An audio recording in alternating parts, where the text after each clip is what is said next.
Welcome to Super Happy Dragon Lucky. The show will begin momentarily.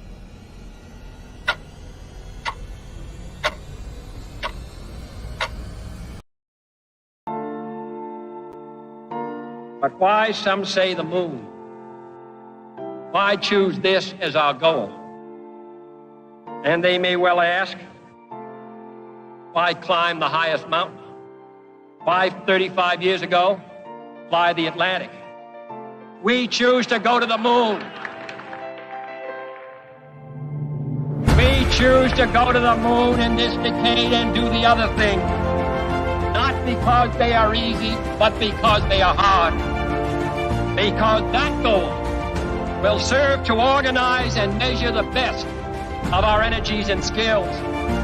Because that challenge is one that we're willing to accept, one we are unwilling to postpone, and one we intend to win. We choose to go to the moon. All right, everyone, welcome to Super Happy Dragon Lucky, the Dragonchain Update Show. This is episode 71. We've all waited for the Flevendies, and this is it. So you get 16 episodes in the Flevendies. Again, that's 0xf1. It is in hex. It's the 242nd weekly episode with AMAs and everything else. Reminder, nothing on the show is financial advice ever. And also, let's have fun. This week's AMA is going to be written. And we did that so we could save time. Might have time at the end anyway, but I kind of wanted to walk through the project that we're announcing. So if I missed any, or if there are any questions that are in the AMA as of right now at 9 a.m. Central, let me know, and I'll make sure I get over there to answer them. But I did answer all of the others early this morning, so hopefully some great questions, by the way. I think there were 3 or 4 of them, so everybody will get the lot for having participated, at least the top 3, I guess. And also, let's see here. Also in the replies, sorry, was the weekly lot distribution, so I don't have to go through that. The project announcement I'll give you that after these very quick updates. First, Den.Social, we have to make sure we get out that the March 2024 layer creation process LCP results are in, and the number 1 as ranked by both lore committed and unique voters, so only one will be created, is the book club layer. Hooray, book clubs. 2.2 million lot were committed and 34 unique voters. It was originally nominated by Alice in Wonderland. And also there is a DinDAO update. There's a new format. Do go look. There is, let's see here, there's a discussion on for a time change, and essentially weekly discussion posts will be on Den.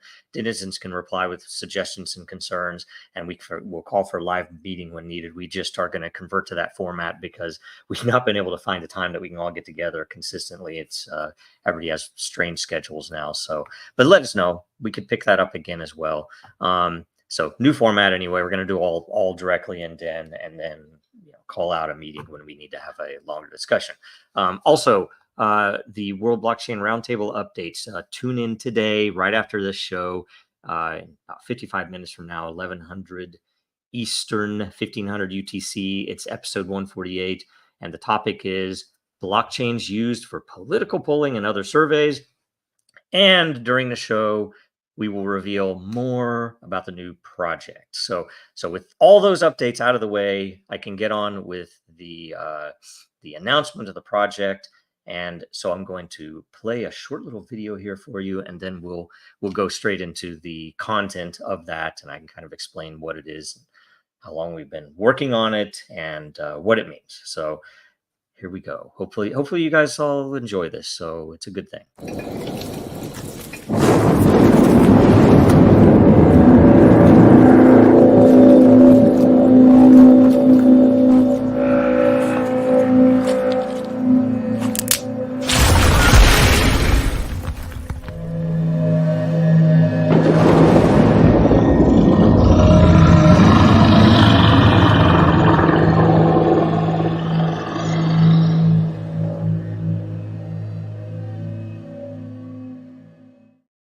All right, so that is the project. It is called Dracaria.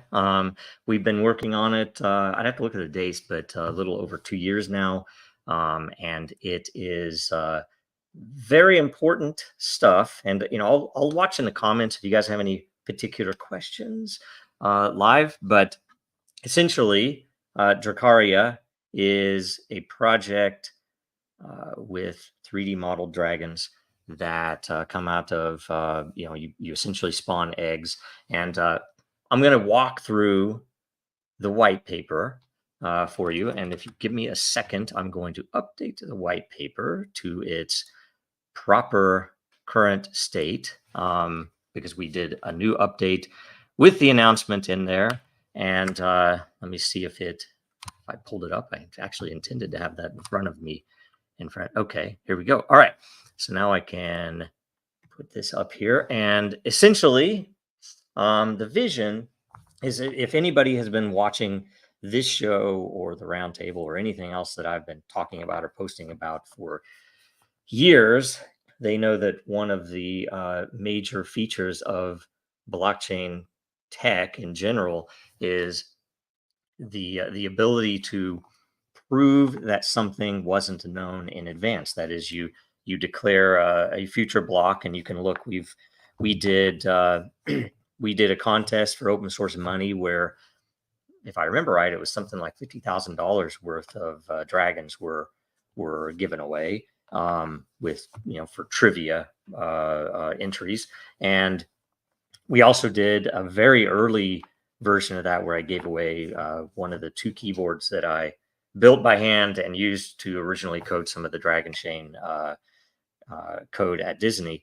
And we did that in a way that was very, very unique and useful. And I was hoping somebody would, use that, but I think it was too abstract. And every time we talked to someone about it, I think they would get the principle, but they wouldn't, it's like one of those things where humans have to see something to believe it.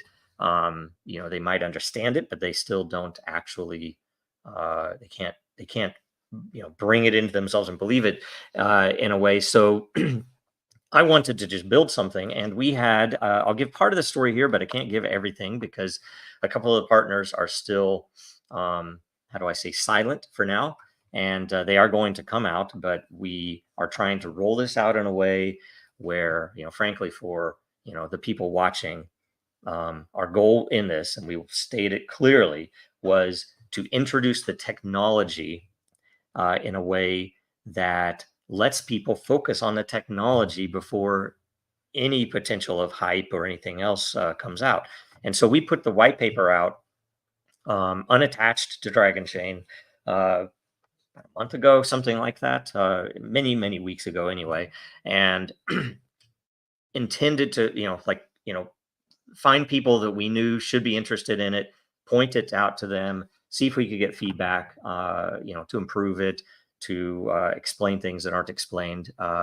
You can imagine, but do it in a way where it's not all focused on hype. And the reason is we want to build a solid foundation that this technology is real, that it's amazing, frankly. This is the project that I've been talking about for months now that is by far the best thing I've ever built in the software world. This is unique.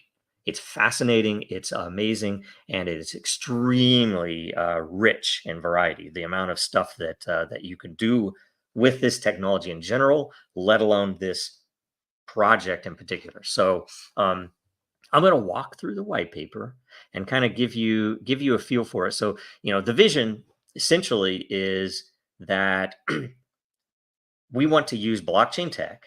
And for anybody who understands what Dragonchain is, you'll get the idea. Use blockchain tech to introduce concepts into the world at large. Primarily the gaming world for this. Esports, gaming, all of that entire industry, but also the NFT industry could use a lot of these principles to do things better than they are. And so that's one of the big things about it. But the vision is very broad because, and this is what I'm about to show in this white paper is a very clear reference implementation of this capability. It is things done right, and there are so many ways that you can, you could have your own take on this, depending upon what you do in your world. But essentially, um, well, I'll walk through here. So the first thing to know is that there are spawning seasons, and originally we were going to just do uh, build these out and put them out there and let people buy them.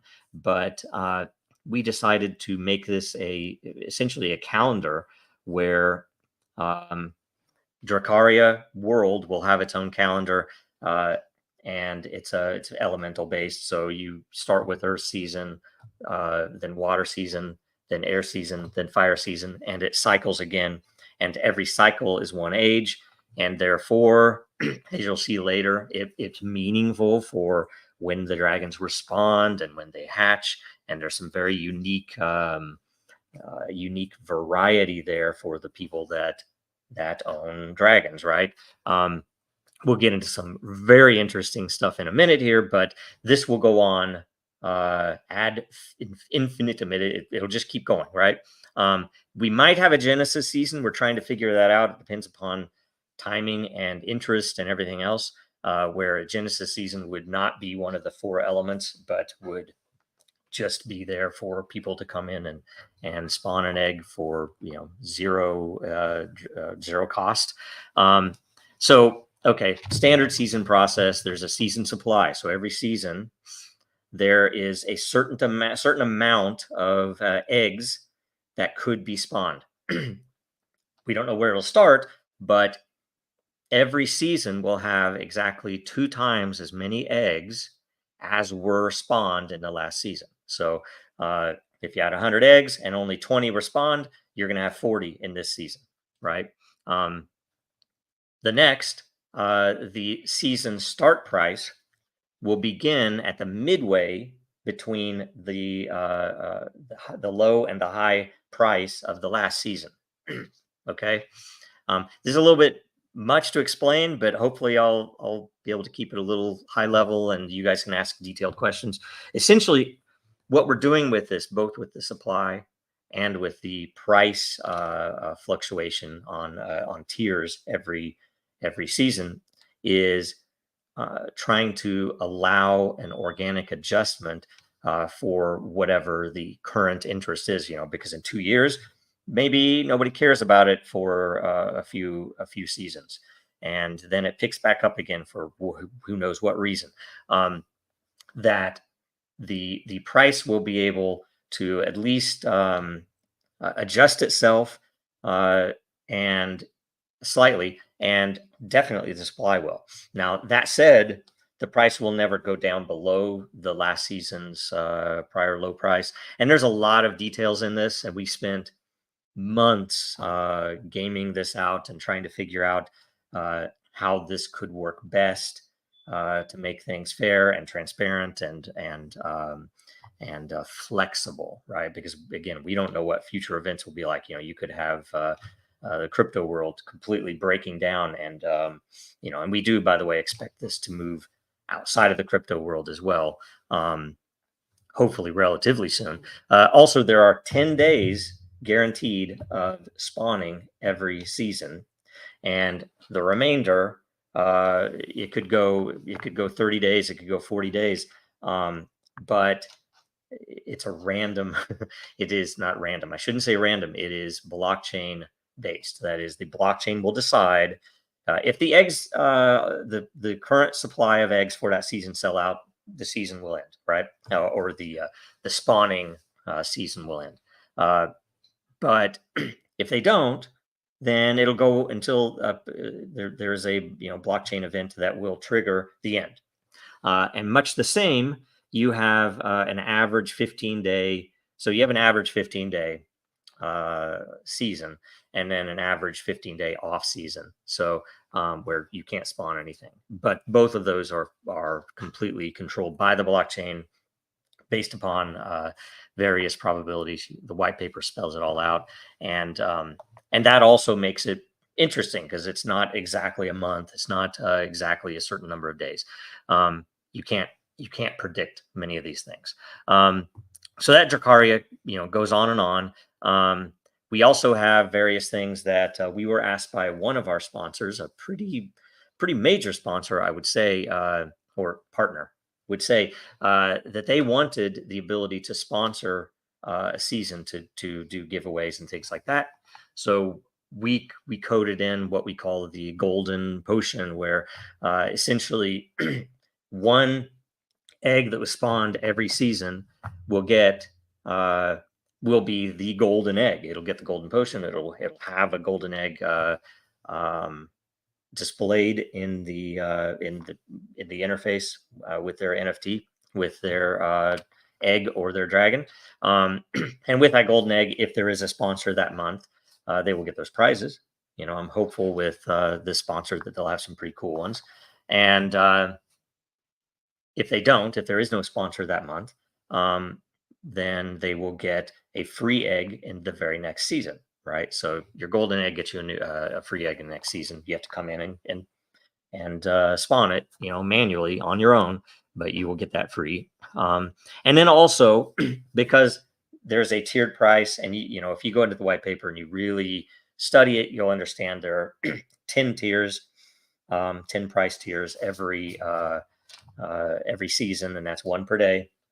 And that as those price tiers go, of course, if you buy in the upper half from day 6 to day 10, it's going to be more expensive, obviously.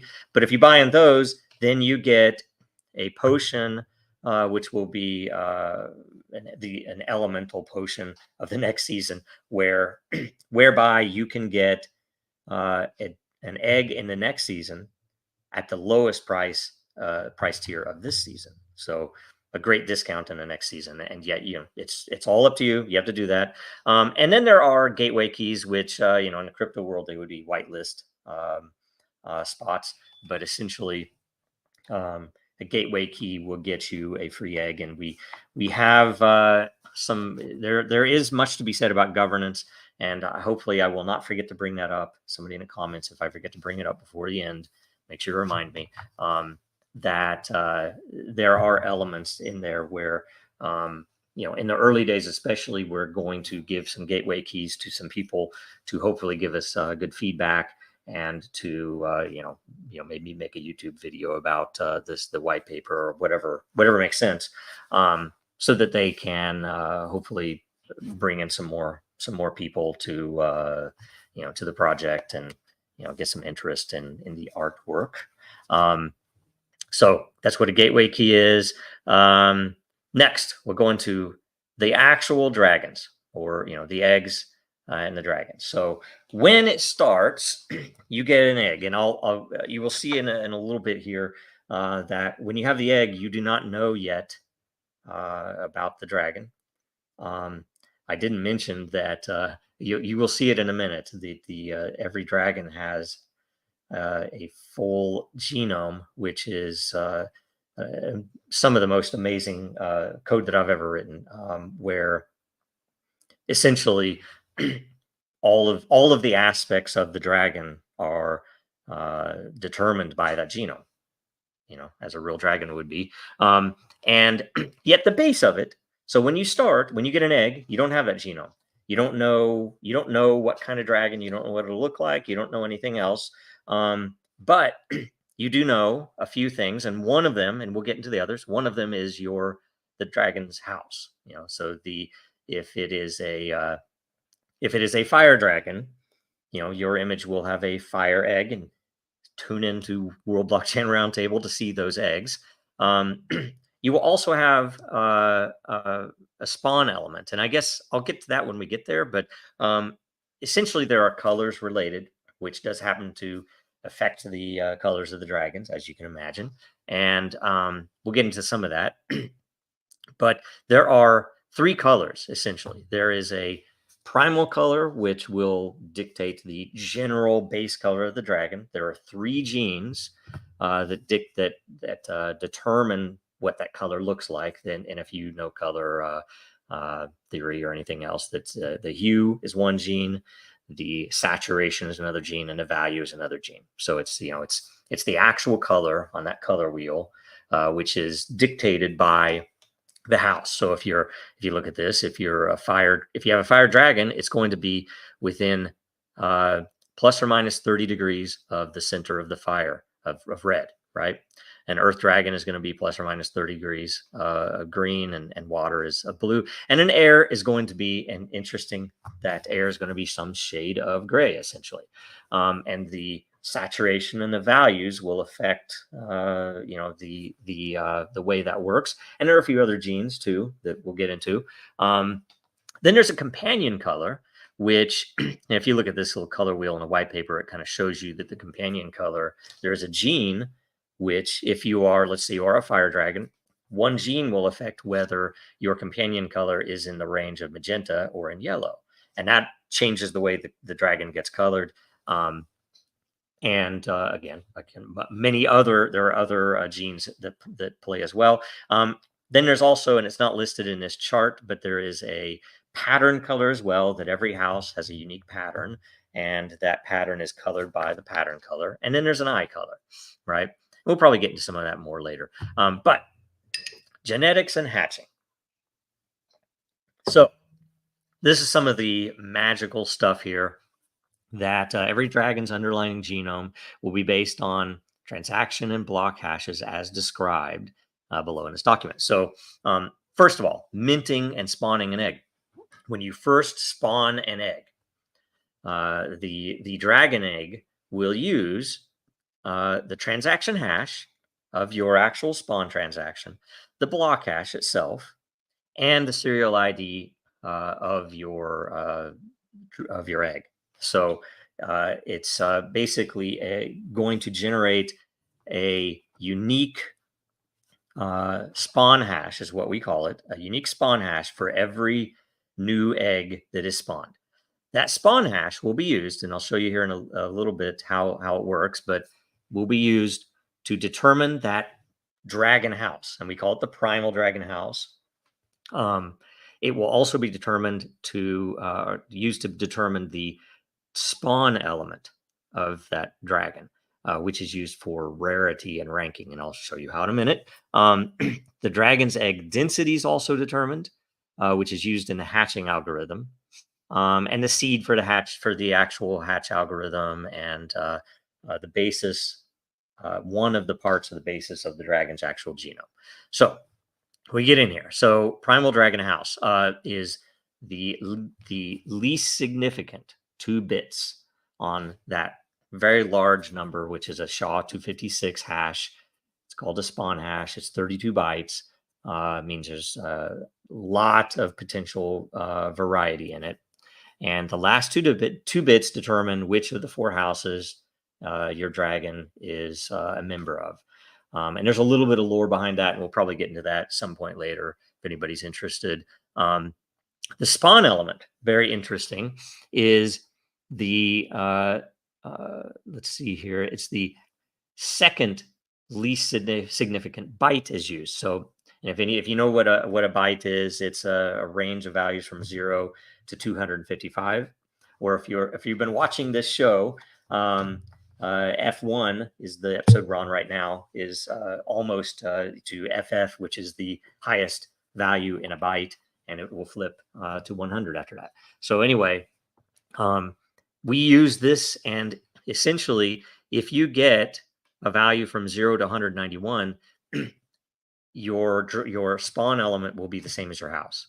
So if you have an earth house, if you have an earth dragon, then your spawn element will be earth, right?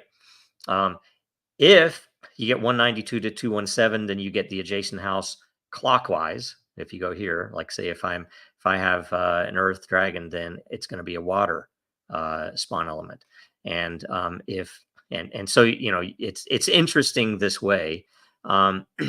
And if you have that, these two are both 10%. So the rarity is pretty decent. It's pretty rare to have one of these two adjacent houses. But the most rare, less than 5%, will get the opposite house, where a water dragon has a fire element, or an air dragon has an earth element, right? Which will tend to look interesting as well when the dragon is rendered. So pretty cool stuff there. Egg density. This is something that we added in to fit with the lore better. And there's I could talk for hours on this alone. That essentially the egg density takes the entire spawn hash and runs it against modulus 1000, and you get an egg density selector. And one of the, so if it's 0 to 49, you get an egg density of 100,000. The most likely, half of them are going to get an egg density of 375,000, and the least likely is 1 in, what is that? 1 in 1,000, I think. Will get a 10 million. It's 1 in 1,000 will get a value of an egg density of 10 million. What this means, though, and you'll see it in the hatching algorithm and the hatch event, that every single Ethereum block that comes out, will be checked against every single unhatched egg that is in incubation. There's one little thing that when you first spawn an egg, it's frozen or not incubating for the first 10 days at least, and after that, approximately 10 days. After that, it will go into incubation, and until it hatches, it'll be checked against this algorithm every time a new Ethereum block comes out. What we do is we take the spawn hash and the block hash, combine them together, and modulus on the density. So essentially what the density therefore means is it's an inverse probability that your egg will hatch on any given Ethereum block. So, if you get 100,000, that means, essentially you would expect it to hatch into, within or sometime near after seeing 100,000 blocks in Ethereum, which is only, I think, 71,000 approximate, something like that in a day. So, in a day and a half, you probably would see it hatch. Most of them are 375,000, and in running the tests, the entire thing does. How do I say this? We see half of the eggs that come out are hatched by around the first month, right? Roland asks, does this use Dragon Network? Absolutely, definitely uses Dragon Network. We're using more than Ethereum as well, so we'll show you that in a second. So the hatching, so a hatch start is triggered when this equals 0. So, let's say you have an egg that's 500,000 density, and it happened to hit on this block.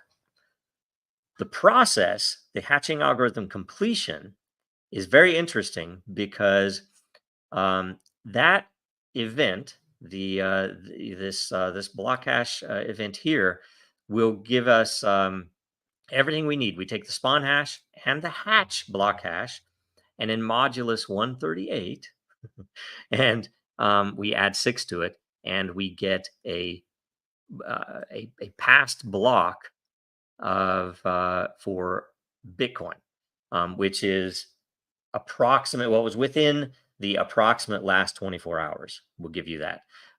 We also define a future block, which is within the next 24 hours on Bitcoin, and you'll see why in a minute. So we essentially select 2 different block heights, one of which has already happened, but it's unpredictable which one it'll be, and one of which will happen in the future. So we select those 2 blocks. We also take the spawn hash again. So we take, this is how you generate the actual genome, but essentially we have to have 5 prior Ethereum blocks, 5 future Ethereum blocks, 1 past Bitcoin block, and 1 future Bitcoin block. So the Bitcoin block is most likely going to be the thing that your hatching is waiting on to complete. So, it'll begin hatching. We will probably have something to signify this in the interface, right? That your egg is hatching, and to give you more info. So the great thing about it is that you get this this mix of 11 Ethereum blocks, 5 prior, the hatch block, and 5 future, and then 2 Bitcoin blocks, 1 in the past and 1 in the future, combined with the spawn hash in this order, by the way. And that gives you your raw genome, again, which is a 32-byte number. If you're technical, if you don't care about that, it's all fine. Don't worry about that. That gives you your raw genome. And I'll show you how that is used to actually determine all of the genes in a minute here. Something else that happens once hatched, your dragon will get a hatch name. And it'll have several names. Some of them are shorter, some of them are longer. But essentially, the name parts are determined by your house, by your spawn element, by the season, the elemental season in which you respond, and by the hatch season. So if you were in this case, this example is an earth dragon with a water spawn element that was born in spawned in air season and hatched in fire season, right? So it's a good combination for this example, and it will have the name because of the way that this name selector uses the genome itself, and we have, I think there are 120 languages plus or minus, some of which, most of which are real languages, some of which are indigenous languages, and some of which are fantasy world languages. So in this case, this is Kemen Lago Ko Komiki Soma Fiamma 12, right? And the long name is Kemen Lago Ko Komiki Soma Fiamma 12, primal dragon of the house Earth, spawned in the air season of the 12th age, right? And that's what we're able to generate with some of these, and it's amazing. Some of the names that are in there are pretty cool and would be great things to have on your dragon, and rare. We do also, by the way, expect to allow a given name. So if you want a name to show up other than this name, because maybe you've got a name you don't like or something, or a language you can't read or something else, you can give it its own name, and we might have some scarcity around that. Maybe you can only do it once. Maybe maybe you have to pay a fee. Those things aren't decided yet. So now we get into the genome. The genome of this implementation is 57 genes, and it's determined from a standardized mapping of values as described below. And the model is interesting because it allows you to define and register. I wonder if I can make this a little bigger. Sorry if this is too small. It allows you to define and register a genome for use to create new individuals, new characters. You could make elves. You could make unicorns. You could make mages. You could make people. You could make whatever, right? So think of it like that. If you had a game, how would you do something? And this would allow you to define a genome, and you don't have to have a 3D model on the other end of it. We happen to have that, but it could just be a card. It could be a D&D game where you're rolling a new character, and here are all the attributes for it, right? It gives you the ability to generate a new character with gene values or traits that cannot be predicted by anyone, and that you can show someone else, and they can independently know that you aren't lying about the character role, let's say, whether it's an online game, an in-person game, whatever. It gives you, beyond that, the ability to extend a registered genome to allow generation of new genes for that character or that class of characters, which cannot be predicted in individuals currently existing or generated in the future. Like, say, we could put out these dragons and we could run for a year, and you could come and say, hey, I want to use that dragon, those dragons. I want those people to be able to come and play my game. You could come in and say, but you didn't define something I need, some magic trait, some physical trait that isn't defined in this current genome. You could come in and say, okay, here's my magic factor, whatever it is. I'm going to code up a gene. You could code as many as you want as well. And I'll show you at the end. There's actually a graphic that explains it in pretty good detail. It would allow everyone to know that there's no cheating involved. You haven't gone out and bought all of the cheapest dragons and found what the common denominator is with all of them, right? So it's a very amazing capability that you can't do without blockchain. That's why we're doing it. It also allows you the ability to define a breeding model, which allows flexible encoding and transfer of genetic info, including arbitrary steps, recombination, crossover, mutation, anything else that you would want to plug in on that. And it works, and it's pretty amazing stuff. So anyway, and we'll have some more and more of that info out there in the near future. So this is a visual map, although it's a little intimidating maybe, of the 57 genes, but you can see that we have temperament, we have magic proficiency, but physical traits, we have snout, horns, scales, head spikes, neck spikes, back spikes, arm spikes, leg spikes, tail spikes, wing skin, wing claws, tail length, tail fin, the wing strength, the tail strength, all of which affect the 3D model. Like, the model is programmatically modified according to these genes and the variety therein onto a pure 3D model. Then we hit, you can see that primal color, hue, saturation, and value.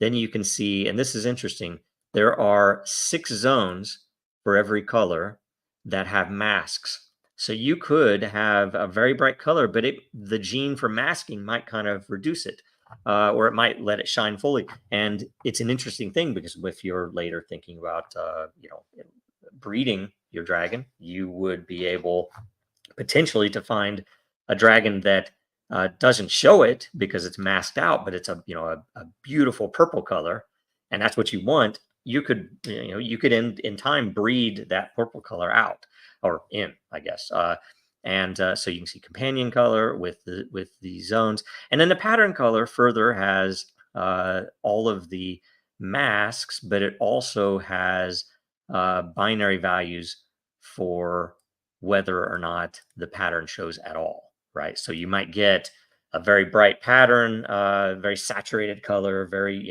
a good mix, and yet that that is turned off or on, and this increases the variety pretty heavily, and an eye color as well, that you can actually see the eye color. And sometimes if you have something that is a low value, it's darker, it won't show, but if it's a high value, it'll appear to glow, right?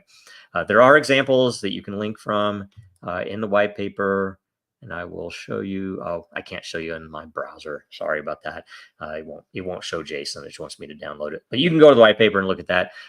We have documentation for every single gene and how they're laid out. There is also an interesting gene of temperament, which in a game you could use it because the values are mild, normal, or extreme. And half of them are going to be normal, a quarter of them mild, and a quarter of them extreme. And it depends on this gene. It's only 2 bits, and yet this gene, and it's called I'm not sure if I'm going to pronounce this right, but it's pleiotropy. It's essentially a gene that affects other genes, and I wanted to demonstrate that this is possible in this model. And so if essentially this gene temperament affects 17 other genes by whatever their raw values are, it will constrain them either to the extreme, to the center, or to neither. And you can see that in a minute. I'll show you. So magic proficiency. Okay, so standard interpreted genes, and this is where we hit them. That for, let's say, the leg spikes or something. If you get a normal temperament, the values look like this. A 0 is still a 0, a 7 is still a 5, the max, but a 5 and 6 are both this moderate side.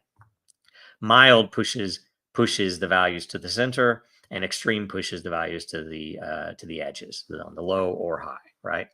It's an interesting thing, and it will affect other genes. So it makes it hard to determine, even if you know what's going on, So anyway, it's pretty neat. Then we go through the rest of the genes. I'll just kind of scroll through these quickly.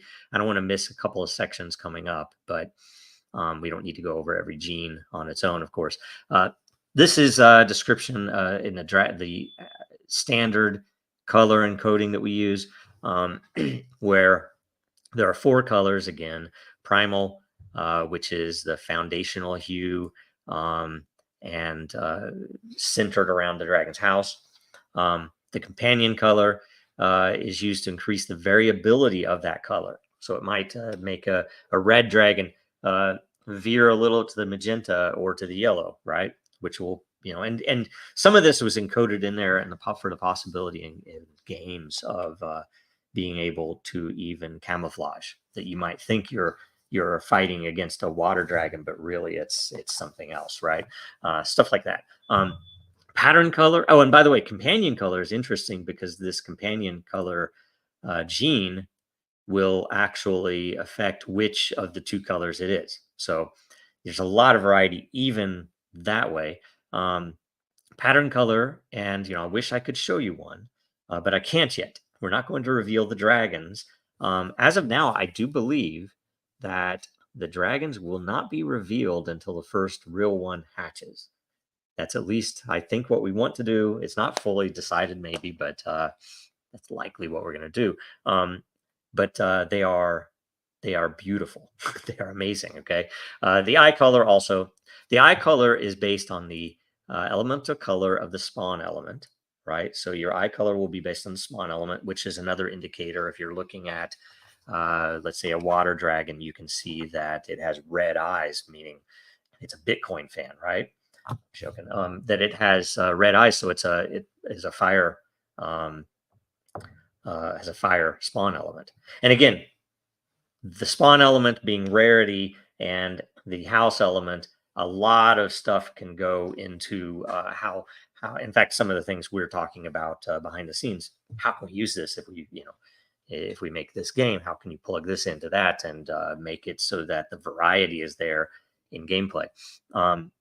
So then there's an interpreted output, and we do have, when you look at, if you look at that sample genome, you'll see at the bottom of the genome, there is a section of color cluster genes, and it essentially maps out. It gives you an RGB for convenience. It gives you the HSV, even the HTML encoding, and it gives you all of the masking and other genes in one place to look at if you're trying to understand that color mixed with this color, before you see the dragon, for example. And let's see here. This does explain how we do air house, because since it's white and grays and blacks, it's there's zero saturation for all air-based elemental colors. Yet the range is in the value. So there's some interesting stuff there. Masking, I've already explained. It for the primal, masking is a full byte. So you have a really high, I guess, small granularity that, you have 255 levels of masking on the primal and the main color. The other colors only have 16. So they, it's going to be 16 steps for the others. But anyway, there's also a difference between female and male dragons on the constraints of the color. The tail, for example, on a female dragon, they could still be very colorful, but they will tend to be more subdued in color on the body, and the tail is brighter. And there was some, lore reasons for that. Some pretty cool stuff. And here are the color genes. So you can see that they're very, very much like the rest, and they're all documented here. You can see where companion color selector, this is the gene that we were talking about before, directly affects the hue of the dragon's companion color. It'll either be fire, earth, yellow, earth, water, cyan, water, fire, magenta. And one of the interesting things is that of the 3 colored houses, the fire, red, earth, blue, earth green, and water blue, they will have 2 possible choices, whereas an air dragon will get all 3 choices. It could have a companion color of any of these 3, which helps it a little bit with what it would otherwise lack in color, because it doesn't have any color. So but it will have color with this, and with its own spawn element and everything else. So really cool combinations, by the way. We've gone through, in the process of this, I will tell you, we have generated test genomes, okay, in the millions, and run them all the way through hatching. And in the hatching, it is pretty remarkable, because we wanted it to feel a lot like, what in lore of dragons, that you don't know when they'll hatch. And some of them might, you might think they'll never hatch, but in this case, all the primal dragons can be expected to hatch at some point, based on those probabilities. But we did have, one of the dragons in those millions that actually took, I believe, 12.5 years to hatch. And again, this is on a sample timeline with all test data, right? But most of them, like I said, most of them hatch within the first 30 days. And there is a very interesting piece that we'll get to in the end here that makes that interesting as well. Sorry, just going through a lot of genes here. I just don't want to miss this next part. So here you can see the color gene clusters, where you can see here's the eye color cluster, and you can see all the data that's there. Primal color, companion, and the most data is in the pattern, because it also has these true-false values for various zones on the dragon's body, right? So very interesting stuff, and you can read the details on what those are. Okay, now we get into magic and stability. So egg density, you already know what that is, right? It is the likelihood, it signifies a likelihood that your egg will hatch in this next block, right? If you have a low density, in this case, less than 1 million, and your incubation period goes greater than that, then you will have magic, right? So your dragon will come with stable magic, and its magic value will be the incubation period divided by that density. So, you would want it to go longer without hatching if you have a low density egg, so you get more magic. If you have a high density egg greater than 1 million, and your incubation period is less than 1 million, and the incubation period is the number of blocks since spawn, that you will get unstable magic, and your magic value will be the density divided by the incubation period. So it's flipped, right? And we've seen this in practice, and essentially you get an egg density of, in this case, that's your number. I don't know how many, is that 10 million or 1 million? The stability might be 10 million. I can't remember.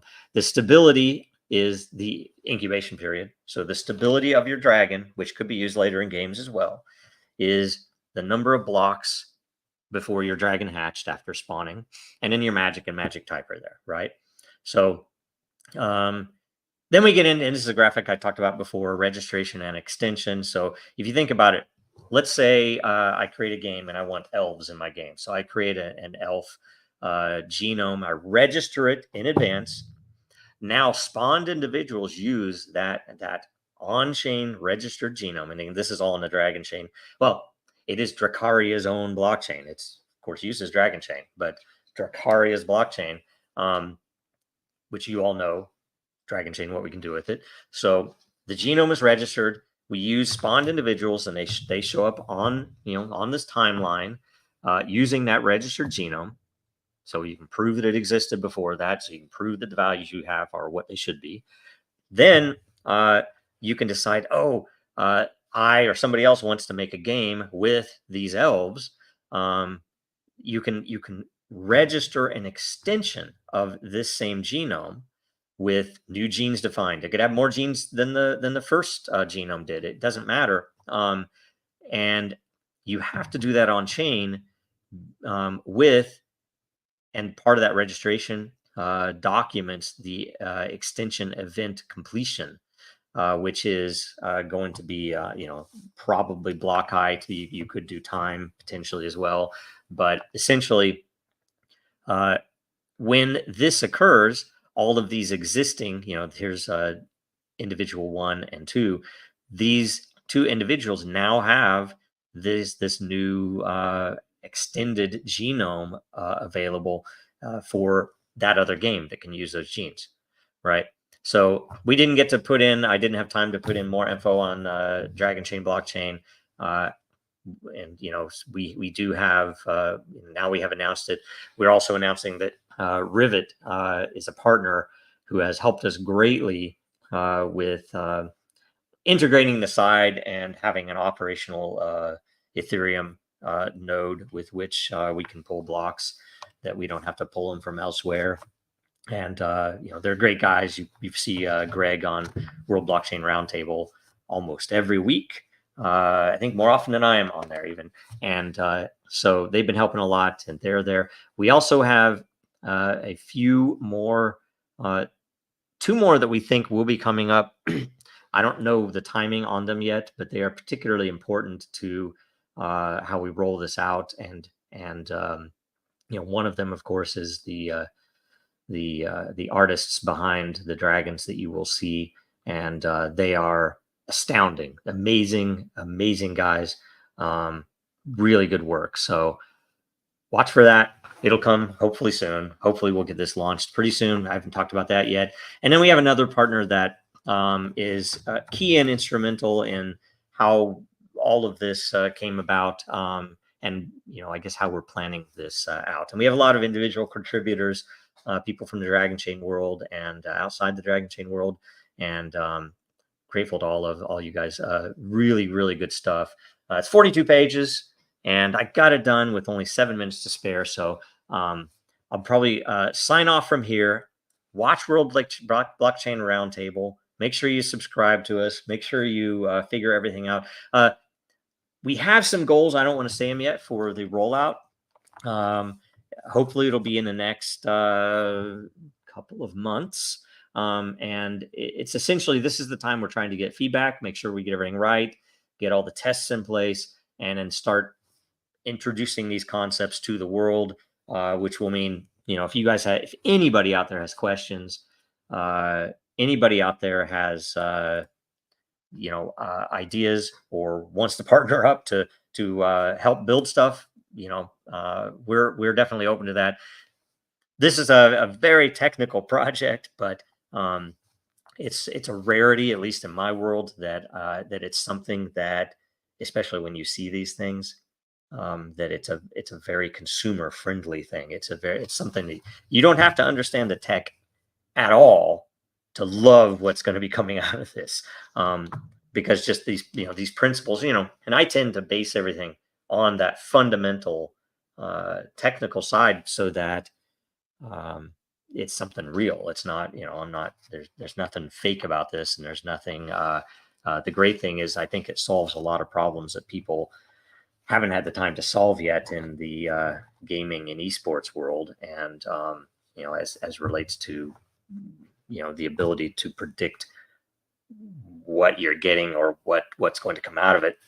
That should make it a lot more fun. So anyway, so in closing, make sure get some Dragonchain and Den merch at dragonchain.store. Make sure, if you have any ability, go to legalfund.dragonchain.com and make a contribution. There are evil entities attacking Dragonchain, and we're a shoestring budget everywhere because of that, and we're trying to to make sure that we win that case, and that the world is a better place. So watch this again next week. Probably have more updates. Hopefully we have questions that I can answer and everything else.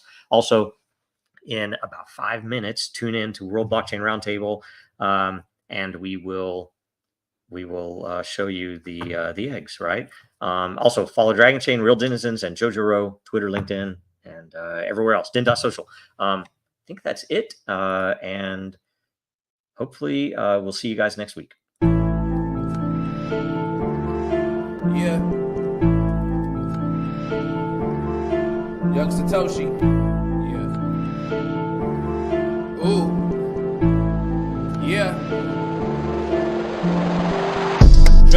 Dragon chain, dragon chain, dragon chain, dragon chain, dragon chain, dragon chain. Mine 10 blocks on a blockchain. My ETH father for the got paid. These records selling like they hotcakes. We go to the moon like we don't got breaks. If you want to transact on a marketplace, dragon chain, dragon chain, dragon chain. Dragon chain, dragon chain, dragon chain, dragon chain, dragon chain, dragon chain, dragon chain. Mine 10 blocks on a blockchain. My ETH father for the got paid. These records selling like they hotcakes. We going to the moon like we don't got breaks. If you want to transact on a marketplace, dragon chain, dragon chain, dragon chain. My ETH costs more than your rent. I spend my life savings get a 10. Dragons get the hottest coming next. Me and Joe Rose making bets. All this shit seem new to me. Mix a blockchain with security. Keeping data safe is the fluency. How could you not fuck with the company?